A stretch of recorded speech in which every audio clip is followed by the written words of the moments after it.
20व्या शतकातील संत परंपरेतील आणि या आधुनिक काळातील ऋषी म्हणता येईल असे व्यक्तिमत्व म्हणजे ब्रह्मर्षी दत्त महाराज कवीश्वर हे होते.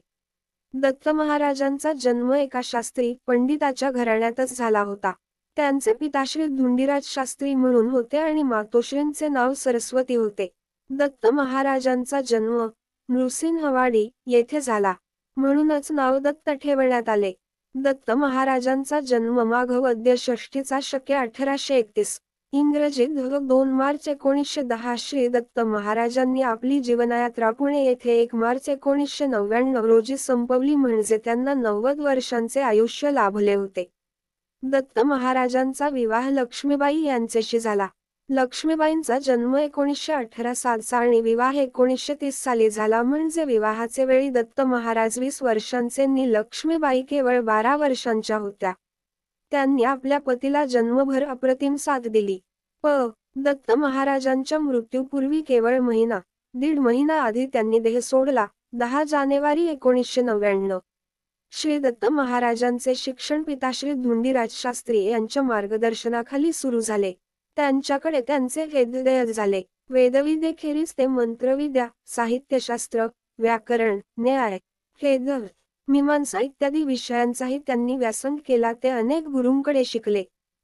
शंकर शास्त्री जेरे, व्यंकटेश शास्त्री अभ्यंकर, खगेश्वर शास्त्री, सुब्बा शास्त्री, राजेश्वर शास्त्री द्रविड यांच्या सारख्या गुरुजनांचे त्यांनी शिष्यत्व पत्करले आणि त्यांची कृपा संपादन केली. श्री दत्त महाराजांची विद्वत्ता आणि नम्रता अतुलनीय होती. त्यांना अनेक शास्त्रांचे शाब्दिक ज्ञान प्राप्त झाले होते. कमी होती ती प्रत्यक्ष अनुभूती.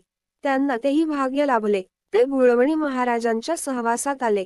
थोड्याच दिवसांत एकमेकांचा स्नेह जुळला. गुळवणी महाराजांनी त्यांना शक्तिपात दीक्षा दिली. एवढेच नाही, तर त्यांना आपले उत्तराधिकारी नेमले. उपासनेबाबत चिंतन. महाराज हे अत्यंत मितभाषी होते. तथापि प्रवचन, व्याख्यानाच्या वेळी अत्यंत ओघवत्या भाषेत बोलत असत. त्यांच्या शब्दांत देववाणीच्या परतत्वाचा एक स्पर्श असे. त्यामुळे सर्वजण मंत्रमुग्ध होत असत.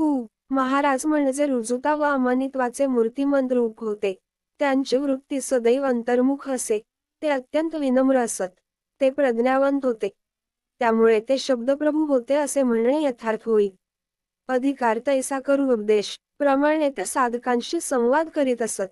त्यांनी वेळोवेळी जे उपदेश केले होते, त्यात उपासनेबद्दल जे चिंतन व्यक्त झाले आहे, त्याचा मागोवा खालीलप्रमाणे. मनुष्याच्या ठिकाणी राग, मत्सर, द्वेषी विकार आणि पाप वासनांनी मनुष्याच्या हातून पापकर्मे घडत असतात. तसेच ज्याचा मन स्थाप केला जातो, त्यातून विकार निर्माण होतात. हे तर पूर्वकर्माचे फळ असते. त्याने परमार्थ घडत नाही. यासाठी मनुष्याने सद्गुणांचा अंगीकार करावा.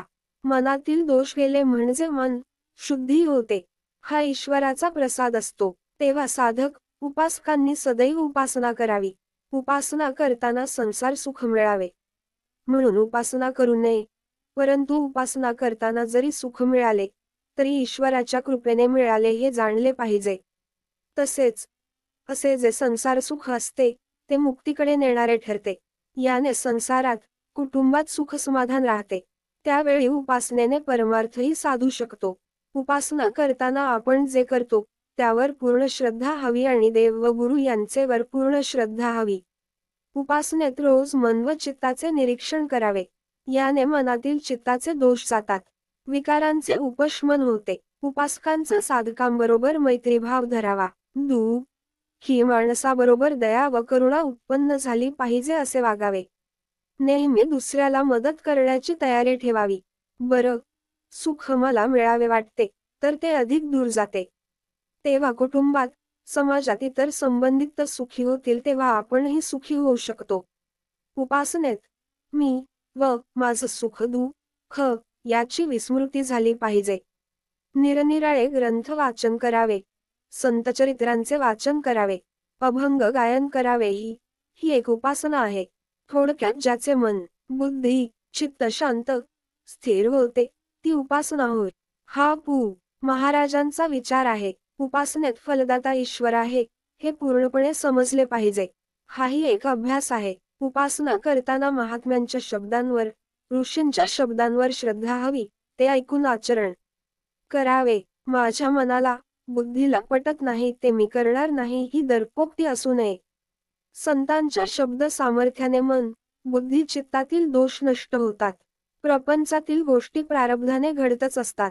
यासाठी परमार्थ विचारात राहावे, सद्बुद्धी राहील हे पाहावे. सत्कर्म, सदाचारांनी द्रिता ठेवली, तर प्रारब्धाने आलेल्या संकटाचे निराकरण होऊ शकते. उपासनेने देहबुद्धी नष्ट होऊ शकते हे ध्यानी ठेवावे. पुढील भागात लाईक करा, सबस्क्राईब करा.